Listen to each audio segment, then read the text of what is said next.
किसी ने बड़े कमाल की बात कही है कि यूं ही नहीं होती हाथों में लकीरों के आगे उंगलियां, रब ने भी किस्मत से पहले मेहनत को बनाया है। हाय गाइस, मैं हूं आरजे कार्तिक। इस वक्त दुनिया जिस हालात में है, कोरोना वायरस से लड़ रहे हैं, हम सब अपने अपने घरों में बंद हैं। आज की कहानी हम सब के नाम है। इस वक्त जब हम अपने घर में हैं तो आप सोच रहे होंगे कि क्या हम अपने घर में रह करके कुछ कमाल कर सकते हैं, कुछ नया कर सकते हैं, कुछ प्रोडक्टिव कर सकते हैं, कुछ ऐसा काम कर सकते हैं जिससे हमें सक्सेस मिल जाए। तो आज की कहानी आपके लिए, हमारे लिए, हम सब के लिए। यह कहानी है 1661 की। 1661 में आइजैक न्यूटन, जिन्होंने कैम्ब्रिज यूनिवर्सिटी में एडमिशन लिया, वो सोचते थे कि जो वो पढ़ाई कर रहे थे, जो सिलेबस पढ़ रहे थे, वो बड़ा आउटडेटेड था। वो सोचते थे कि कुछ नया कॉन्सेप्ट आना चाहिए, कुछ नई रिसर्चेस आनी चाहिए, कुछ नया होना चाहिए, लेकिन वैसा कुछ हो नहीं रहा था। 4 साल तक वो वहां पढ़ाई कर रहे थे, लेकिन उन्हें खुद भी कुछ टाइम नहीं मिल पा रहा था एक्स्ट्रा करने के लिए। 1665 में दुनिया में ब्यूबोनिक नाम की महामारी फैल गई, पैंडेमिक फैल गया ब्यूबोनिक, और जिसकी वजह से जो आज हालात बने हैं वही हालात तब बनने लगे। सब कुछ बंद होने लगा, शटडाउन होने लगा, लॉकडाउन होने लगा। कैम्ब्रिज यूनिवर्सिटी भी इंग्लैंड में बंद हो गई, बच्चों की छुट्टियां हो गई। आइजैक न्यूटन जो है अपने घर गए। वुलस्टॉप मैनर में जब वो पहुंचे अपने घर पर, तो वो जाकर के सेल्फ आइसोलेशन में चले गए। जिस तरीके से हम सब लोग अपने अपने घरों में बंद हैं, सेल्फ आइसोलेशन में, वैसे ही आइजैक न्यूटन सेल्फ आइसोलेशन में थे, अपने घर में थे। और घर में रह करके वो सोचने लगे उन सब बातों को जो वो कॉलेज में सोचा करते थे, जहां उन्हें टाइम नहीं मिल पाता था। यहां उनके पास में टाइम ही टाइम था। जब वो सेल्फ आइसोलेशन में थे तो एक दिन बगीचे में थे, और तब उन्होंने देखा सेब को नीचे गिरते हुए, वो एप्पल नीचे गिरते हुए देखा। और तब आइजैक न्यूटन ने उस नेगेटिविटी के माहौल में पॉजिटिविटी ला करके इस दुनिया को दिया यूनिवर्सल लॉ ऑफ ग्रेविटी।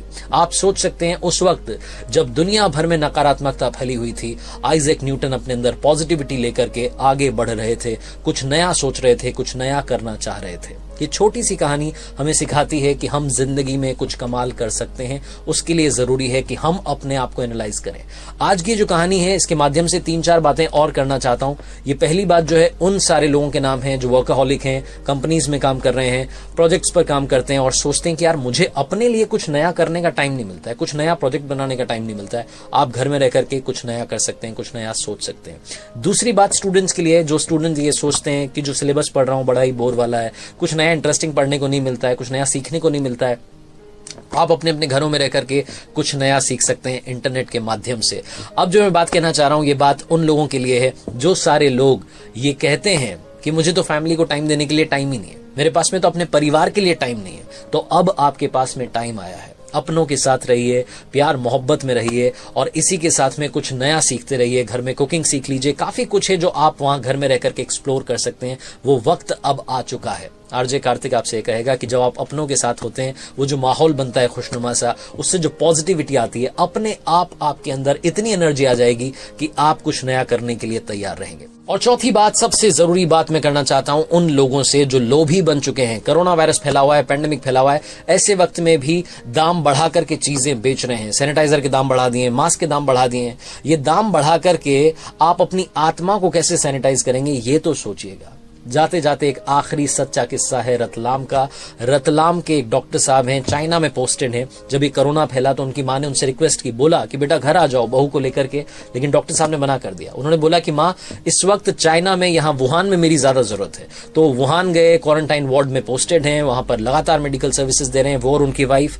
और जब भी कभी बात होती है माँ से यहाँ रतलाम में, इंडिया में, तो उनको वीडियो कॉल पर दिखाते हैं कि माँ देखो पेशेंट्स ठीक हो गए हैं, पेशेंट्स के चेहरे मुस्कुरा रहे हैं। वो बताते हैं कि माँ आज मैंने लोगों को ठीक कर दिया। कितना बड़ा काम कर रहे हैं। नाम है उनका डॉक्टर रमेश, उनको भी मेरा सलाम है। इन सभी रियल लाइफ हीरोज को हमारा सलाम है, प्रणाम है। एक बार फिर आपसे कह रहा हूं, ये वक्त है एक दूसरे का साथ निभाने का, कुछ नया सीखने का, जिंदगी में आगे बढ़ने का।